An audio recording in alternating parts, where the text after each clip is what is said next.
O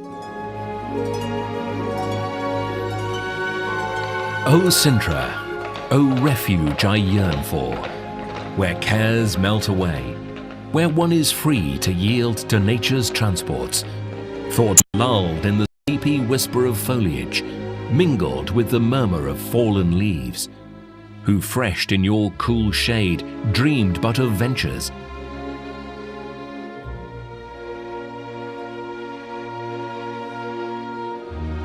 Who reposed on the moss of your craggy rocks, gazing with glad eye on skies, on seas, on mount and mead, on all the world's best beauties there, felt not the rapture in his soul, his heart dwell softly on past sorrows, bitterness, angst, the daily toil.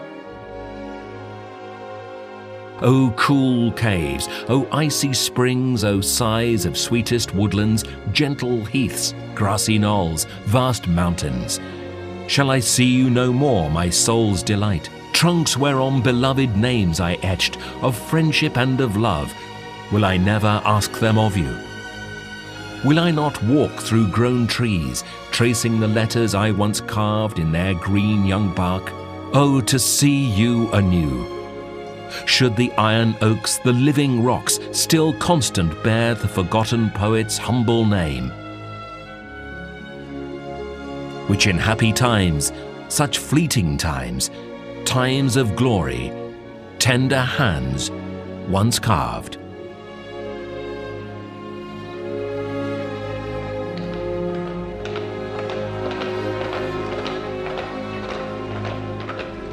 Thus wrote the Portuguese romantic Almeida Garrett in his poem Camões, which in happy times, such fleeting times, times of glory, tender hands once carved. Laughing Sintra, shaded Sintra, Garrett's famous Sintra is the same place that Plutarch, many centuries before, simply called the Mountains of the Moon.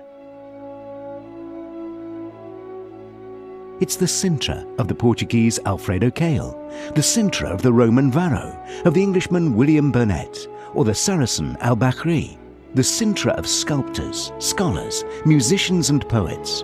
Few places have earned so many epithets or so much attention, from all creeds, languages and eras. Sintra is what you read of it, what has been painted and composed of it around the four corners of the world. Sintra is all of that. Just so. So, what then is Sintra? It is a land of Romans and learned Jews. It is a land of Germanic princes and Saracen sages. It is a land of Christians, pagans and crusades. It is land claimed in the Queen's dowry. It is a fog-filled day. It is king. It is the cradle of the unfulfilled empire.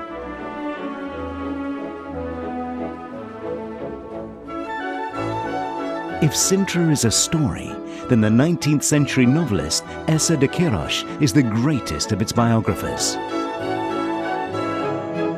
She had always loved Sintra. The dark whispering groves of Ramalho at the entrance to the town used to fill her with happy melancholy. Slow moonlit walks across the pale lawn in Setais, with long silent pauses at the Penedo da Saudade, gazing over the valley and the distant beaches, the white light turning everything nostalgic and idealized. The hot afternoons spent resting in the shade of the Peña Verde, listening to the cool murmur of water dripping on stone. The evenings spent in Vazea de Colares, rowing an old boat on dark waters shadowed by the ash trees. Sintra is composition. We recognize that happy melancholy of Essa de Queiroz in Richard Strauss, in his music and his words. Today is the happiest day of my life. I know Italy, Sicily, Greece and Egypt, and I have never seen anything to match the Peña. It is the most beautiful thing I have ever seen. This is the true garden of Klingsor, and there on high is the castle of the Holy Grail. Sintra is that. It is the music of Strauss. It is painting, literature, poetry. It is wandering lost amongst the delights of Regaliera and strolling more purposefully in Cetteus. Sintra is culture. It is mysticism. And Strauss would doubtless have climbed up to his castle of the Holy Grail, following what Hans Christian Andersen called the most beautiful walk imaginable. The whole of the mountain road is a garden where nature and art combine wonderfully, the most beautiful walk you can imagine. Sintra is colour, these scents, this shade, this mountain-made private garden, seeded with saudade, that Portuguese emotion of fatalistic nostalgia, the love that remains when the object of love is gone. Robert Southey would have understood well the restless calm of Di Fernando in his summer palace. In a letter to a friend, he confessed, I never beheld a view that so effectually checked the wish of wandering. Had I been born at Sintra, methinks no inducement could have tempted me to leave its delightful springs and shades and cross the dreary wilderness that insulates them. And among the most beautiful gardens in the world are hidden castles, hidden palaces, hidden convents and denizens of the occult, and the little great mysteries exchanged in letters between friends.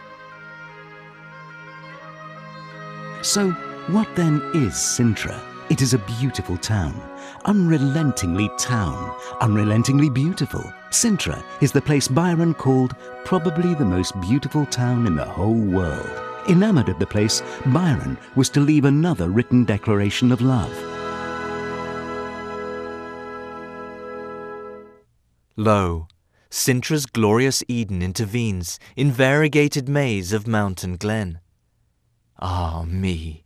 What hand can pencil guide, or pen to follow half on which the eye dilates, through views more dazzling unto mortal ken than those whereof such things the bard relates, who to the awestruck world unlocked Elysium's gates?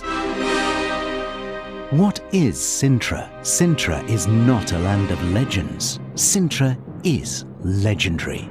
The Sintra of its palaces, its nooks and crannies, its streets, of its air, of its colour, of its feeling. Sintra of serene, restless passions, perdition to the men who enter her, the most beautiful town in the world, and recognised as such in so many tongues. Sintra of poets' loves. Sintra, yes, Sintra is all of that.